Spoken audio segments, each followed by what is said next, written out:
You got it.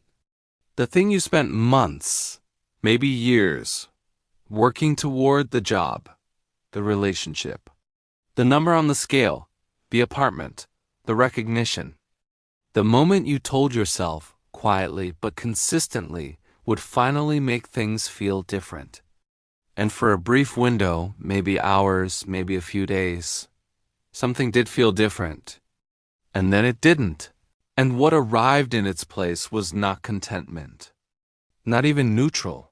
Something that felt closer to empty. Like the finish line you crossed led directly into a field with no landmarks. And the worst part isn't the emptiness itself. The worst part is what the emptiness says to you. It says, maybe there is something wrong with you that success cannot fix. It says, maybe you are someone who will never actually feel okay. It says, maybe you don't deserve to feel good even when things are objectively good. And you sit with those conclusions because they feel in that hollow moment like they might be true. They are not true, but the emptiness is real. And it is telling you something specific, not about your worth, not about your capacity for happiness, but about a very particular way the human brain processes the future. Today we're going to look at exactly what that is. Because once you understand the mechanism, the emptiness stops feeling like evidence of something broken in you, and starts feeling like information about something you were never taught to see. Let's stay with the experience for a moment, because it has a very specific shape that's worth naming accurately. This is not depression, necessarily, though it can coexist with depression. This is not ingratitude, though you'll probably accuse yourself of that. And this is not the absence of caring about the thing you achieved. You did care. You do care. The work was real. The wanting was genuine. This is something more disorienting than any of those things. It is the experience of arriving somewhere you have been picturing for a long time and finding that the picture and the place are completely different, not worse, necessarily. Just different in a way that the picture never prepared you for. The picture was luminous. It had a particular emotional quality, a sense of finally, of safety, of being seen, or settled, or enough. The reality is just Tuesday. The inbox is still full. The doubt is still present. The low-level hum of not quite okay that you assumed the achievement would silence is, if anything, more audible now that there's nothing left to pursue. And what this does to your relationship with yourself is significant, because you had a deal with yourself. An implicit contract that said, when I get this, I will allow myself to feel good. And you got it. And the feeling didn't come through. So now the contract feels void. And worse, it makes every future goal feel suspect. If that didn't work, what will? And underneath that question is a darker one that you may not even let yourself fully form. Is there something in me that simply cannot be satisfied? That question will sit at the back of everything until you understand what's actually happening. And what's actually happening is not a flaw in your character. It is a flaw in the map you are given for how feelings work. Here is the reframe that needs to come before the mechanism. You are not someone who cannot feel satisfied. You are someone who has been using achievement as a delivery system for an emotional state that achievement was never designed to deliver. That is not a moral failing. It is an extremely common cognitive error, one that is so embedded in the way most people are raised and educated that it barely registers as an error at all.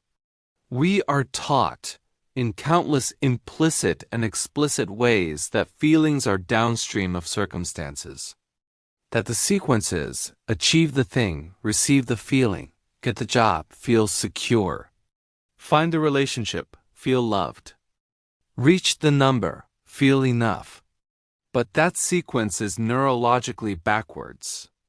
And understanding why it's backwards, really understanding it, not just intellectually acknowledging it, is what changes the relationship to both achievement and to your own emotional life. Let's go into the mechanism. The psychological term for what you're experiencing is arrival fallacy. It was named and studied by the psychologist Tal Ben-Shahar, and it describes the consistent gap between the emotional outcome we anticipate from achieving a goal and the emotional outcome we actually experience upon reaching it. But to understand why arrival fallacy happens at a neurological level, we need to look at how the brain's reward system actually works. The brain has a predictive function. Before any significant event, an interview, a date, a moment of recognition, the arrival of something long wanted, the brain generates an anticipated emotional simulation. It constructs a felt sense of what that moment will be like. And that simulation is almost always more emotionally vivid, more complete, more satisfying than the real experience turns out to be. Why? Because the simulation is generated by imagination, which has no constraints. The imagined moment contains only the elements that feel good. The relief, the recognition, the sense of arrival. It edits out the ordinary details. The way your back still hurts. The email notification that arrives 5 minutes after the good news. The way your mind almost immediately begins scanning for the next problem to solve. The real moment contains all of those things. Here's the mental model that holds this most clearly. Imagine you've been walking through a long, dimly lit corridor. At the far end, there is a door. And behind the door, you have decided, not consciously but deeply, is a room where everything feels different. Where the particular quality of not yet enoughness that has followed you through the corridor finally dissolves. Where you get to stop. You walk the whole corridor, you reach the door. You open it. And it's just another room. Well lit, perhaps genuinely better than the corridor. Real in its own right. But the transformation you were expecting, the shift in the fundamental quality of your inner experience, that didn't happen. Because it was never on the other side of the door. It was never location dependent at all. The brain had constructed a simulation in which the destination solved something the destination was never capable of solving. And the gap between that simulation and the reality is what you experience as emptiness. There is a second layer to this that matters. The anticipatory state itself, the wanting, the working toward. The sense of meaning that comes from pursuing something generates its own neurochemical reward. Dopamine, again. But here specifically in its role as the motivation chemical. The state of moving toward a goal produces a sustained low-level dopamine activation that feels like purpose, like aliveness, like the sense that things are moving in the right direction. Arrival ends that state. The goal is achieved. The dopamine activation drops. The sense of forward motion, which was its own form of feeling good, disappears. And what remains, for a period whose length varies from person to person, is not the imagined reward. It is the withdrawal of the anticipation that had been sustaining you. You are not empty because you got what you wanted. You are empty because the process of wanting it was doing more emotional work for you than you realized. So what actually changes this relationship, to goals, to achievement, to the emotional life that exists beneath both? Not setting smaller goals, not lowering expectations, not some version of just be present that floats above the actual mechanism without engaging it. Here is the framework that works with the brain rather than against it. The first step is naming the real emotional target. Every goal you have pursued that carried this quality, this sense that achieving it would finally deliver something, was a proxy. A proxy for a specific emotional state that you wanted to inhabit. And that emotional state has a name that is more precise than happy or successful. For some people it is safe. For others, enough. For others, seen, settled, free, worthy of rest. The practice here is to take the goal you just achieved, or the one you are currently pursuing, and ask, if this works exactly as I'm imagining, how will I feel? And then ask, what would that feeling actually give me? And then ask, where in my life do I already have access to even a small version of that? The brain's reward system can be redirected from future-oriented anticipation to present-moment recognition, but only if the present-moment experience is clearly linked to the emotional state the brain has been pursuing. This is not gratitude practice in the generic sense. It is a very specific cognitive act of connecting the emotional target to evidence that already exists. A real-life example. Someone who has spent 2 years pursuing a promotion finally receives it and feels the familiar emptiness within a week. They sit down and ask, what did I think this would give me? The answer, honest and a little uncomfortable, I thought it would mean I was finally good enough. And then, where in my life do I already have evidence that I'm good enough? The list is short at first, then longer. The brain begins to update the belief through present evidence rather than future projection, and the goalpost stops moving because it is no longer carrying the weight of an unresolved identity question. The second step is building process investment rather than outcome investment. The dopamine activation that sustained you through the pursuit of the goal was not attached to the outcome. It was attached to the process, the daily movement, the incremental progress, the sense of agency that comes from working towards something. The brain can be taught to locate the reward in the process itself rather than in the moment of arrival. But this requires a deliberate reorientation that most people never make, because the culture around achievement consistently points toward the outcome as the site of meaning. The practice is to identify within your current pursuit what you would continue doing even if the outcome were guaranteed to be exactly average. Not what you tolerate in service of the goal. What you actually find engaging in the process itself. This is where sustainable motivation lives, not in the imagined destination, but in the genuine interest that the journey activates. A real-life example.